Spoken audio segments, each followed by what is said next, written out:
విధంగా ఉంటుంది అనడానికి బ్రదర్ పాట సాక్ష్యముగా మన ముందు నిలిచింది. కాబట్టి దేవుని బిడ్డలారా, ఈ సమయంలో కాలాతీతము చేయకుండా మనము బైబిల్ గ్రంథం యొక్క ధ్యానాన్ని చేసుకుందాం. బైబిల్ గ్రంథం ధ్యానము కొరకు మన మధ్యలో దయానంద్ గారు ఉన్నారు. వారు ముందుకు వచ్చి బైబిల్ రీడింగ్ చేస్తారు.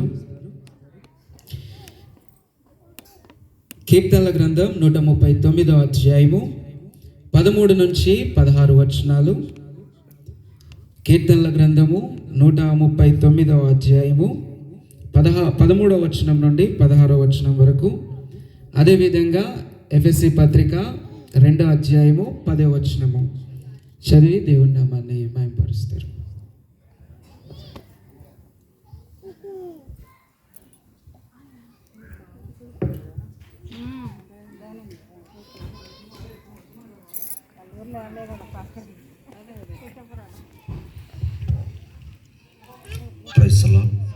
నాకు ఈ అవకాశం ఇచ్చినటువంటి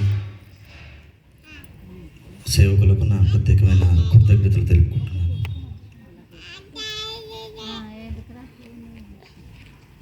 నూట 39వ కీర్తన.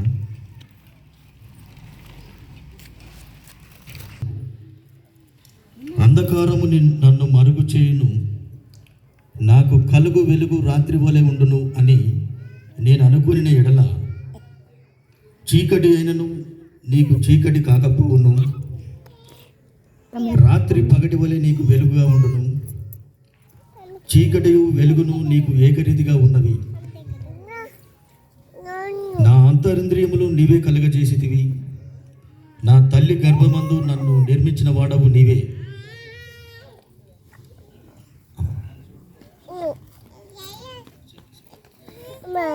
నీవు నన్ను కలగజేసిన విధము చూడగా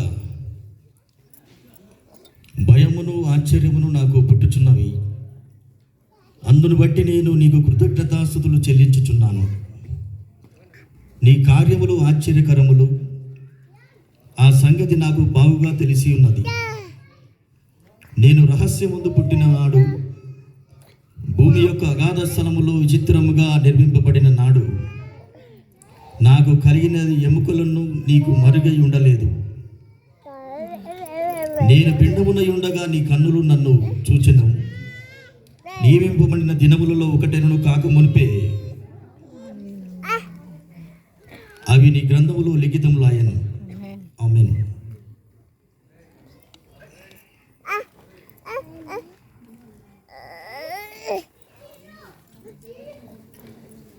ప్రైజ్ ది లార్డ్. ఎఫెసీ రాసిన పత్రిక 2వ అధ్యాయము 10వ వచనం. మరియు వాటి యందు మనము నడుచుకునవలెనని దేవుడు ముందుగా సిద్ధపరిచిన సత్క్రియలు చేయుటకై మనము క్రీస్తు యేసునందు సృష్టింపబడిన వారమై ఆయన చేసిన పని అయి ఉన్నాము.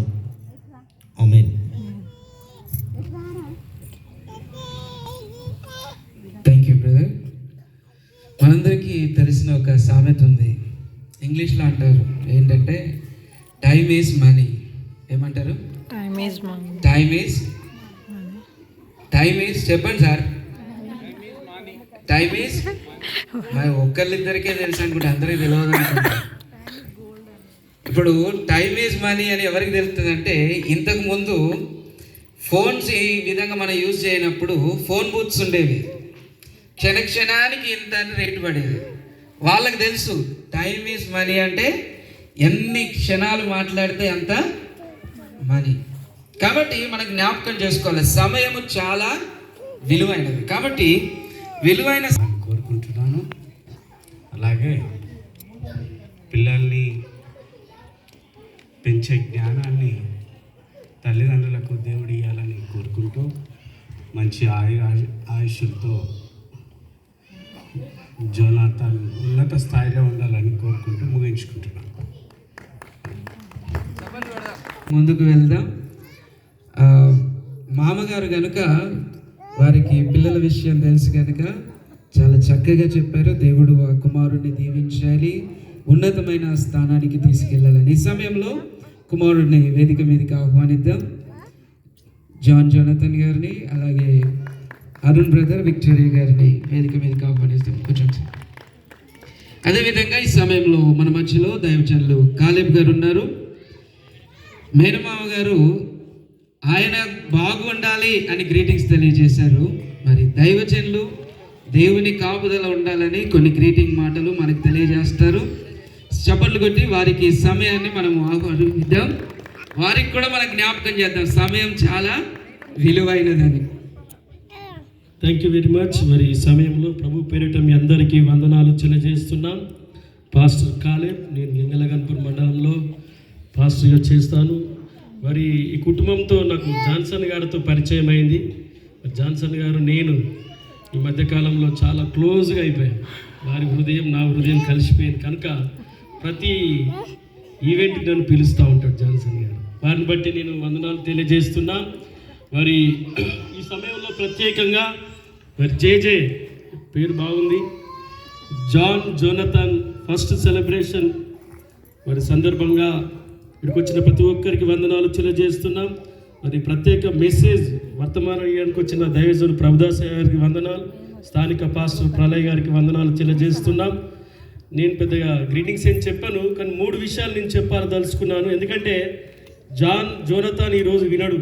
ఏ ఫస్ట్ బర్త్డే రోజున ఏ కుమారుడు ఎవరు వర్తమానం వినరు కనుక వాళ్ళ తల్లిదండ్రులైన వారిద్దరికీ మరి నేను కొన్ని మాటలు చెప్పదలుచుకున్నాను. వారి హృదయాల్లో ఉంచుకొని తప్పకుండా వాళ్ళ కుమారుని దేవుని కొరకు పెంచాలని నేను ఆశిస్తున్నాను. హల్లెలూయా. 3 వ్యక్తుల గురించి చెప్తాను. మొట్టమొదటిది, ఒక కుమారుని తల్లి స్కూల్లో జాయిన్ చేసింది. ఆ స్కూల్కి వెళ్తున్నప్పుడు ఆ కుమారుడికి స్టడీ సెట్ అవుతలేదు. ఆ కుమారుడు ఆ స్కూల్లో ఆ క్లాసులో తీట పనులు ఎక్కువ చేస్తున్నాడు. అలా క్లాస్ టీచర్ చూసి, చాలామంది టీచర్స్ చూసి ఈ అబ్బాయిని మన స్కూల్కి రానియకండి అని చెప్పి ఒక లెటర్ రాసేసి వాళ్ళ మమ్మీకి ఇచ్చేయమని ఆ బాబుకి ఇచ్చి పంపించారు. వాళ్ళ బాబు మమ్మీ అనుకుంటే ఇంటికి వచ్చాడు.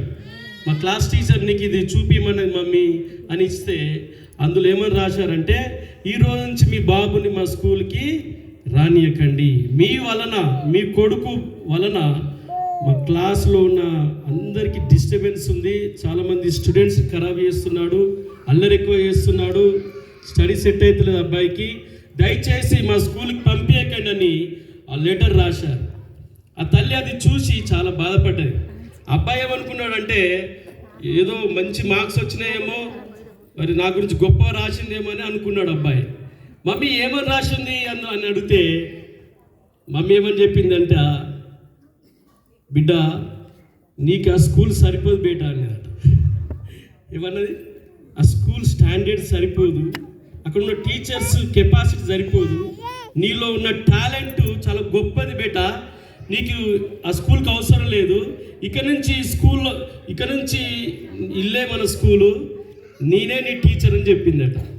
అవునా మమ్మీ అన్నాడు. అవును బేటా, నీలో ఉన్న టాలెంట్ గొప్పది, ఏ టీచర్స్ చెప్పలేరట, అందులో ఇది రాశారు అంటే ఓహో నేను గ్రేట్ అనుకున్నాడట అబ్బాయి. హల్లెలూయా. రోజు తినబెడుతుంది, రోజు ఆమెనే చెబుతా ఉంది, ఆమెనే టీచర్ అయిపోయింది, బైబిల్ వాక్యం చెప్తుంది, ప్రేయర్ చేపిస్తుంది, అలాగనే స్కూల్ సబ్జెక్ట్ చెప్తా ఉంది.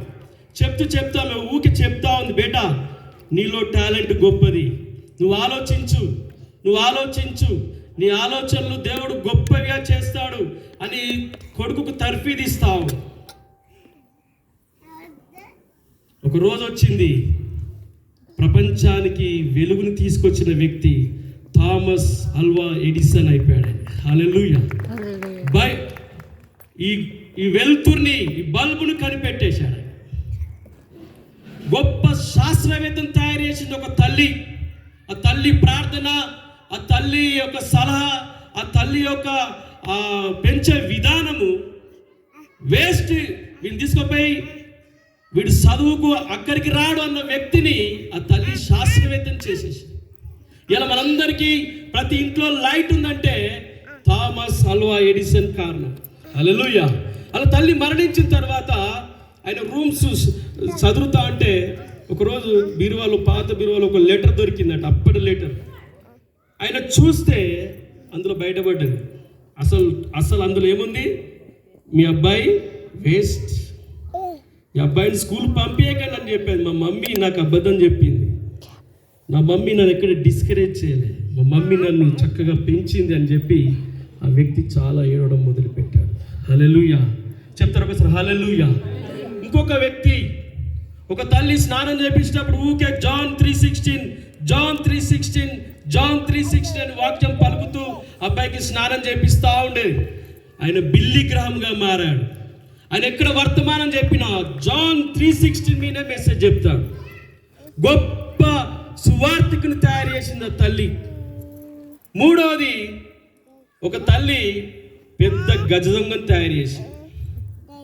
కోర్టులో లాస్ట్ తీర్పు ఇచ్చి జీవిత ఖైదుగా ఈయనను శిక్షేస్తున్నామని చెప్పి, బాబు నీవు ఏమైనా చెప్పదలుచుకున్నావా అంటే ఆ జైల్లో అక్కడ కోర్టులో నిలబడే వ్యక్తి ఒకటి మాట్లాడుతా సార్ అన్నట్టు. చెప్పు బాబు అన్నట్టు. వాళ్ళ మమ్మీని పిలవండి అన్నాడట. వాళ్ళ మమ్మీని తీసుకొచ్చిన తర్వాత వాళ్ళ మమ్మీని కొట్టాడట. చిన్నప్పుడు ఒక కోడిగుడ్డు ఎత్తుకొచ్చినప్పుడు మా మమ్మీ శభాష్ అన్నది, మంచి పని చేసిన బిడ్డ, ఇంకొకటి ఎత్తుకరా అన్నదట. వాడు మెల్లమెల్లగా గజ దొంగ తయారైపోయాడు, పెద్ద దొంగ తయారైపోయాడు. ఆ రోజు కనుక నన్ను కొట్టి ఉంటే ఇది ఇలా దొంగగా మారేవాడిని ఉండకపోదు. సో నన్ను తయారు చేసింది మా తల్లే, అందుకే నేను కొడుతున్నా అందరి ముందు అని చెప్పి ఆయన జైలుకి వెళ్ళిపోయాడు. హల్లెలూయా. నేను ఎందుకు ఈ విషయాలు చెప్తున్నానంటే, దేవుడు నమ్మి, భార్యాభర్తలు నమ్మి ఒక కుమారుని అనుగ్రహింప చేస్తాడు. పెంచే బాధ్యత తల్లిదండ్రులదే, దేవునిది కాదు, ఎవరిది కాదు. పెంచే బాధ్యత తల్లిదండ్రులదే. నువ్వేమి చేస్తావు, నీ కుమారుని ఏం చేస్తావు అన్నది మీ చేతిలో ఉన్నది. హల్లెలూయా. ఈ మాట చెప్పి నేను ముగిస్తాను. నిర్గమకాండం 2వ అధ్యాయంలో చూస్తే, ఆ కాలమందు మోషే పుట్టాడు. ఆ టైంలో మగపిల్లవాడు పుడితే తీసుకుపోయి నైలు నదిలో పడేయాలి. కానీ ఆ తల్లి చూసినప్పుడు అక్కడ మాట రాయబడి ఉంటుంది, సుందరుడై ఉండుట చూచెను అని ఉంటుంది. అక్కడ తల్లి ఆ కుమారుని సుందరుడై ఉండు అంటే తెల్లగా స్మార్ట్గా కాదు.